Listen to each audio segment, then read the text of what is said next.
Shalom adik-adik semua, apa kabarnya? Selamat hari Minggu. Kalisa senang sekali kembali di ibadah sekolah Minggu. Kalisa berharap kalian semua dalam keadaan baik-baik ya, sama seperti dengan Kalisa. Nah, adik-adik, hari ini adalah minggu keempat di bulan Juni. Gak terasa ya, sudah 4 minggu berlalu di bulan Juni ini. Tetapi kita percaya kita tetap dalam naungan kasih Tuhan. Nah, di bulan Juni ini kita membahas tema tentang kesabaran. Sudah 4 minggu kita selalu membahas firman Tuhan tentang kesabaran. Nah, sebelum kita mendengarkan firman Tuhan yang akan Kalisa sharing, Kalisa mau adik-adik semua mendengarkan dan melihat video berikut ini.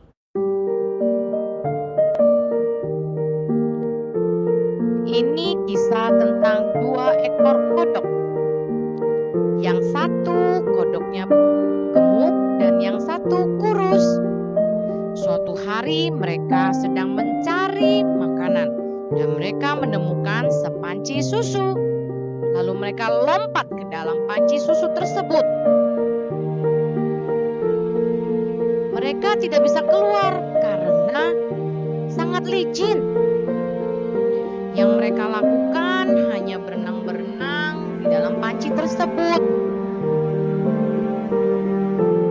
Si gemuk berkata kepada yang kurus, "Adik, kita nggak bisa mengayuh kaki terus.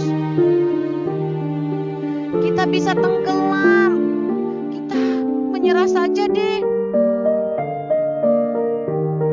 Tetapi si kurus berkata, "Sabar Kak, tetap kayuh kakimu. Seseorang akan membantu kita keluar dari panci ini." Dan mereka terus mengayuhkan kakinya. Jam berputar terus menerus. Lalu si gemuk berkata kepada adiknya, "Adik, kayaknya percuma deh. Aku udah capek banget. Aku berhenti mengayuh dan tenggelam. Apalagi hari ini hari Minggu, tidak ada orang yang bekerja. Kita akan mati. Mungkin keluar dari panci ini." Tapi si kurus berkata, Tetap berusaha Kak, tetap kayuh kakimu. Sesuatu akan terjadi, tetap kayuh kakimu." Waktu terus berjalan. Lalu si kodok yang gemuk berkata, "Aku udah gak kuat. Aku mau tenggelam saja rasanya." Lalu si gemuk berhenti mengayuh kakinya dan dia tenggelam di dalam susu. Tetapi si kurus tetap berusaha untuk mengayuh kakinya. 10 menit berlalu, si kurus pun merasakan sesuatu yang aneh di kakinya. Ternyata susu tersebut menjadi padat dan dia bisa melompat keluar. Ternyata susu tersebut berubah menjadi mentega yang padat. Nah, adik-adik sudah lihat kan video yang tadi? Menarik ya, animasinya bagus dan yang paling penting moral yang diambil dari cerita ini begitu bagus dan begitu menarik. Oke, nah sebelum kita membahas video yang tadi Kalisa ceritakan, Kalisa mau kita membuka kitab kita di Kisah Para Rasul ayat 16 pasal 16 ayat 16 sampai 30 sampai 33. Kalisa tidak akan ceritakan semuanya, tidak akan membaca semua ayat-ayat yang di Kisah Para Rasul 16, tapi Kalisa buat kesimpulan dari cerita dari Kisah Para Rasul ini. Oke, nah waktu itu ketika itu Paulus dan Sila dia pergi bentar ya. Nah, pada suatu kali ketika itu Paulus dan Sila ingin pergi ke suatu tempat, ya, ke tempat sembahyang. Mereka bertemu dengan seorang perempuan yang mempunyai roh tenung. Jadi seorang perempuan yang suka meramal, ya, dia suka, ya, cenayang lah istilahnya, dia suka meramal. Nah, dia meramal itu untuk membantu tuan-tuannya dia, orang-orang yang menggunakan jasa peramal ini untuk mendapatkan uang, ya. Nah, ketika itu si perempuan ini yang suka melakukan tenung ini, dia mengikuti Paulus terus, ya, sambil berseru-seru, dan seru-seruannya itu membuat Paulus dan Silas itu menjadi risih, ya, menjadi nah pasti orang-orang ini ikut-ikutan, perempuan ini ikut-ikut aku terus gitu, ya. Nah, ketika itu singkat cerita Paulus tahu gitu, ya, bahwa perempuan ini ada roh tenung di dalam, ada roh jahat di dalam perempuan itu. Ketika itu Paulus langsung mengatakan, demi nama Yesus Kristus aku menyuruh engkau keluar dari perempuan ini. Jadi roh di dalam wanita itu dia keluar, syuk, gitu, ya.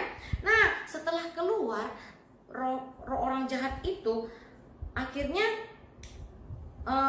ketika itu tuan-tuan yang menggunakan, orang-orang yang menggunakan jasa perempuan ini untuk mendapatkan uang, mereka marah, mereka merasa bahwa wah, orang yang membantu dia selama ini untuk mendapatkan uang, dia sudah sembuh gitu, ya, sudah tidak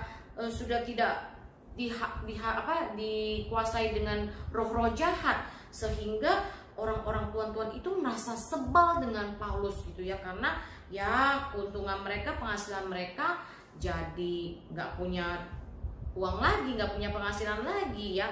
Nah, ketika itu orang-orang itu dia datang kepada pembesar kota gitu, ya. Dia mengatakan kepada pembesar orang-orang yang penguasa di negeri itu, dia orang tuan-tuan itu bilang, orang-orang ini mengacau kota kita karena mereka orang Yahudi katanya, dan orang Yahudi itu tidak sesuai dengan adat istiadat di tempat itu, dia bilang gitu, ya.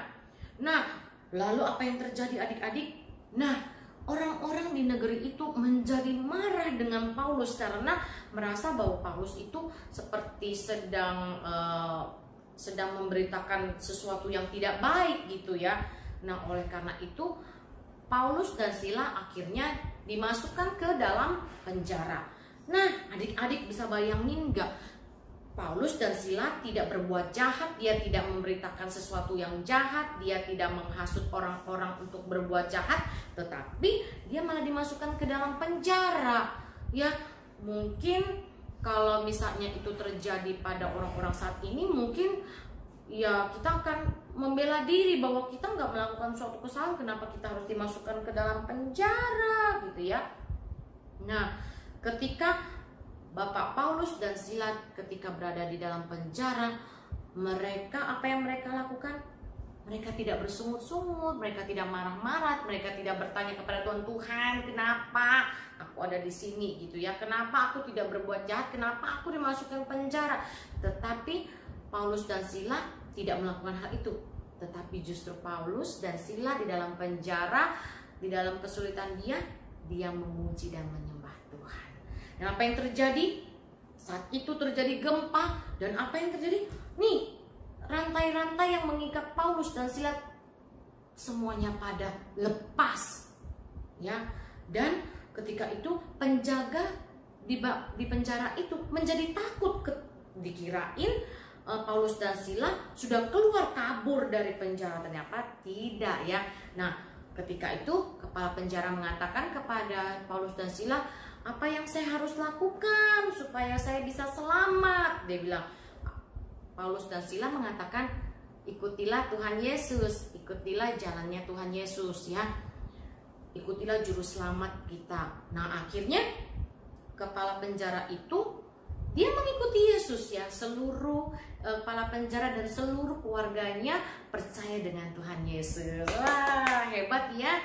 Nah, dengan bersabar, Paulus bersabar ketika di dalam penjara. Dia tidak marah-marah, dia tetap jalani semuanya tanpa harus marah-marah, menggerutu, bertanya sama Tuhan kenapa yang terjadi pada aku gitu ya, atau mungkin menyalahkan orang lain, tidak, tetapi dia memuji dan menyembah Tuhan. Nah, adik-adik, selama 4 minggu di bulan Juni ini ya, Kalisa mengingatkan lagi ya, kita review minggu-minggu yang lalu. Nah, minggu yang pertama di bulan Juni kita menceritakan tentang Bapak Nuh ya. Bapak Nuh membuat bahtera walaupun dia dijelek-jelekin, walaupun dia dihina-hina ya, tetapi dia tetap tidak tidak marah-marah. Justru dia menasehati orang-orang untuk berjaga-jaga gitu ya, bahwa air bah akan datang, tetapi semua orang tidak percaya kepada dia. Apakah dia marah? Apakah Bapak Nuh marah? Tidak, dia tidak marah. Buat apa marah ya? Nah, minggu yang kedua kita menceritakan tentang Ibu Hana ya, seorang ibu yang menambahkan seorang bayi ya, tapi tak kunjung datang ya. Dia berharap sama Tuhan sampai dia menangis. Karena apa? Karena istri lain dari suaminya ya, istri kedua dari suaminya ternyata mengolok-olok dia ya, menjelek-jelekan dia, bilang dia nggak punya anak, bilang dia mandul, nggak bisa punya anak, dia sedih, dia meratapi kesedihannya dengan berserah kepada Tuhan. Apa yang terjadi? Ibu Hana diberikan seorang bayi yang bernama Samuel ya. Nah, dari cerita Ibu Hana ini yang bisa kita ambil yaitu ketika kita dihina, kita dijelek-jelekin ya, kita disakitin hati kita gitu ya, kita hanya harus bisa bersabar ya. Kita bersabar, nggak usah balas, tapi pembalasan ada pada Tuhan. Jadi nggak perlu manusia atau kita yang membalas, tapi Tuhan yang akan membalas. Bahkan Tuhan akan memberikan yang luar biasa, apa yang tidak pernah kita pikirkan Tuhan berikan ya, sama seperti dengan Ibu Hana. Nah, di minggu ketiga kita menceritakan tentang Bapak Naaman ya, seorang perwira ya, dia punya pangkat besar. Apa yang terjadi pada dia? Dia penuh dengan kusta, badannya putih-putih kusta ya. Nah, akhirnya ada seorang pelayan kecil gitu ya, dia mengatakan, ayo coba pergi ke Nabi Elisa, dia bisa sembuhin gitu ya. Ternyata dia datang ke Nabi Elisa, dia kecewa. Kenapa? Dia berpikir bahwa Nabi Elisa akan menyembuhkan dia dalam nama Tuhan Yesus langsung sembuh gitu ya. Ternyata enggak. Apa yang disuruh oleh Nabi Elisa kepada Naaman? Dia hanya suruh Bapak Naaman, datanglah ke Sungai Yordan, cemplunglah ya, berendamlah di dalam Sungai Yordan selama 7 kali.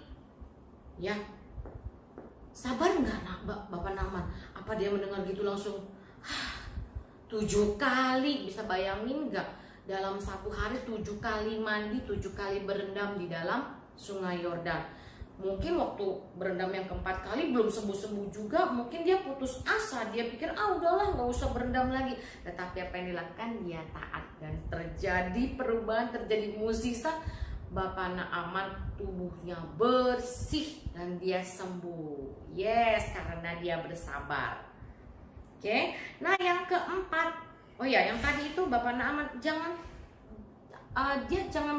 suka jangan suka mengeluh terus, bilang kenapa sih aku begini, kenapa sih. Jangan mengeluh terus, mengucaplah syukur ya. Yang Bapak Naaman akhirnya sembuh, dia mengucapkan syukur kepada Tuhan. Nah, di minggu keempat ini seperti tadi Kalisa cerita tentang Bapak Paulus dan Bapak Silas yang dipenjara, kita bisa mempelajari bahwa ketika kita sedang mengalami kesulitan, ya, kita mengalami kesulitan, kita mengalami sesuatu yang gak enak di dalam hidup kita. Mungkin saat ini mama sama papa sedang sulit keuangan, finansial ya, kita harus bersabar ya. Jalanin aja dengan baik, tetap mengucap syukur, tetap percaya kepada Tuhan ya. Pasti Tuhan kasih kekuatan. Nah, sabar. Apa sih itu sabar? Kalisa memberikan satu kesimpulan apa itu artinya sabar. Ini menurut kata Kalisa sendiri ya. Sabar itu menurut Kalisa adalah menanti waktunya Tuhan. Apa adik-adik? Ikutin Kalisa. Sabar adalah menanti waktunya Tuhan. Waktu Tuhan pasti yang terbaik. Seperti lagunya ya, ada ya. Waktu Tuhan pasti yang terbaik. Waktu Tuhan pasti yang terbaik. Nah, Kalisa ingin membahas lagi tentang video yang tadi Kalisa ceritakan. Ini sama seperti dengan cerita-cerita firman Tuhan yang sudah Kalisa share, yang sudah di-sharingkan selama 4 minggu di dalam bulan Juni ini. Nah, dalam video itu ada 2 ekor kodok gitu ya, 2 ekor katak ya. Ketika mereka kecemplung ke dalam suatu air yang ternyata air itu adalah air susu ya gitu ya. Nah, apa yang terjadi? Kodok pertama mengatakan pada kodok yang kedua, yuk kita jangan give up ya, jangan menyerah katanya. Yuk kita tetap headling itu tetap mengayuh kakinya terus. Ayo kita kayuh terus kakinya supaya kita tidak tenggelam ya. Tetapi apa yang dilakukan katak kedua ketika dia sudah mengayuh kakinya, dia udah nggak sabaran. Dia bertanya lagi pada kotak pertama, aduh aku capek nih kayak begini nih, kita harus ngayuh terus. Lu sampai kapan nih kita kayuh terus nih, kita nggak bakal bisa keluar, kayuh terus. Tapi kodok pertama bilang, ayo terus, ayo terus kakinya digerakkan terus. Katak kedua mulai nggak sabar, ya. Katak kedua mulai mengeluh, aku pasti mati, aku pasti tenggelam, gitu ya. Katak pertama katakan, jangan menyerah, tetap sabar, ayo dikayu terus tangannya kakinya, ayo dikayu terus. Nah, ketika itu katak yang pertama sudah mulai give up, ya, sudah mulai menyerah, dia sudah tidak sabar, ya, yang mengakibatkan katak kedua menjadi tenggelam, ya. Nah, katak yang pertama karena dia sabar dan tekun, tetap percaya bahwa dia pasti keluar dari ember itu, keluar dari tempat air susu itu, dia tetap mengayuhkan kakinya terus, tanpa lelah, sabar mengayuhkan terus. Apa yang terjadi adik-adik? Ketika dia mengayuh kakinya terus menerus, air susu itu berubah menjadi air yogurt. Kalian tahu yogurt? Susu yang mengental, ya. Nah, ketika sudah diayuh dan susu itu semakin karena dikayuh terus, karena digoyangin dengan kaki katak itu terus, susunya berubah menjadi padat, menjadi bisa dipijak, ya. Karena dia mengeras, dia bisa dipijak, dan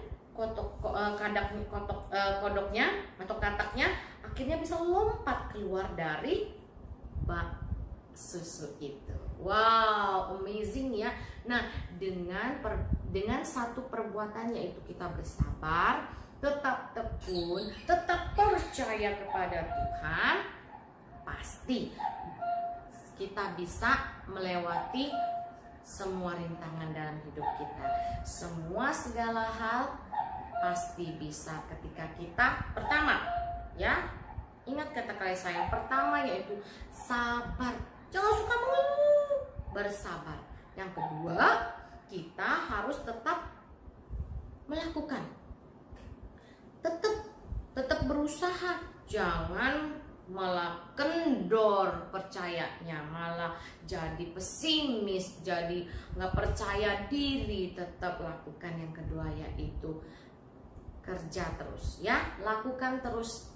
Yang ketiga yaitu percaya kepada Tuhan, percaya bahwa anak-anak Tuhan tidak akan pernah dibiarkan sendiri.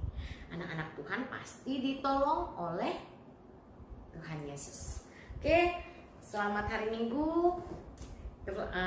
Sekian firman Tuhan dari Kalisa. Semoga adik-adik semua bisa belajar, ya, bukan hanya mendengar tetapi melakukan firman Tuhan, Ya, jadi Kalisa berharap adik-adik semua harus bersabar. Ya, mungkin dalam keadaan sekarang ini pandemi tidak boleh kemana-mana, ikuti aturannya, bersabar. Ketika bersabar, kita akan dilindungi oleh Tuhan. Ya, kita dijauhkan dari virus corona. Ya, bersabar juga, bilang sama mama papa bersabar ya, badai pasti berlalu. Sabar, percaya tuntunan Tuhan ada. Ya, mungkin Kalisa juga saat ini sedang bergumul, ada pergumulan di dalam kehidupan setiap orang ya, termasuk Kalisa. Tapi Kalisa percaya dengan bersabar, bertekun di dalam doa, di dalam tindakan, dan juga percaya kepada Tuhan, pasti Tuhan buka jalan. Oke, yuk adik-adik, kita akhiri firman Tuhan pada hari ini dengan berdoa. Terima kasih Tuhan Yesus, kami percaya Tuhan bahwa kami semua dalam tuntunan-Mu Tuhan. Kami percaya Tuhan ketika kami bersabar Tuhan, ketika kami tetap bertekun di dalam doa, di dalam tindakan kami, tetap bekerja Tuhan sesuai dengan kehendak-Mu Tuhan, dan percaya bahwa Tuhan tidak akan pernah meninggalkan kami. Kami bersabar Tuhan, menanti waktunya Tuhan. Kami percaya waktunya Tuhan adalah waktu yang terbaik. Mungkin saat ini kami tidak tahu kapan waktu Tuhan, tetapi biarlah kami tetap boleh diberikan kesabaran dan ketekunan. Terima kasih ya Tuhan Yesus, pimpin anak-anak-Mu Tuhan, agar anak-anak-Mu Tuhan tidak mudah marah-marah, tidak mudah menggerutu, tidak berputus asa Tuhan, tidak bersungut-sungut, tidak selalu tidak selalu membenarkan diri Tuhan, tetapi kami belajar untuk bersabar, untuk tetap bersabar Tuhan. Kami juga ingin berdoa kepada orang-orang yang pernah menyakiti kami. Kami berikan pengampunan untuk mereka, seperti orang-orang juga mengampuni kesalahan kami. Terima kasih ya Bapa, kami serahkan semua kehidupan kami ke dalam tangan-Mu. Kami percaya Engkau pimpin kami di minggu-minggu mendatang. Di dalam nama Tuhan Yesus kami berdoa, haleluya, amin. Selamat hari Minggu, Tuhan Yesus memberkati. Bye-bye.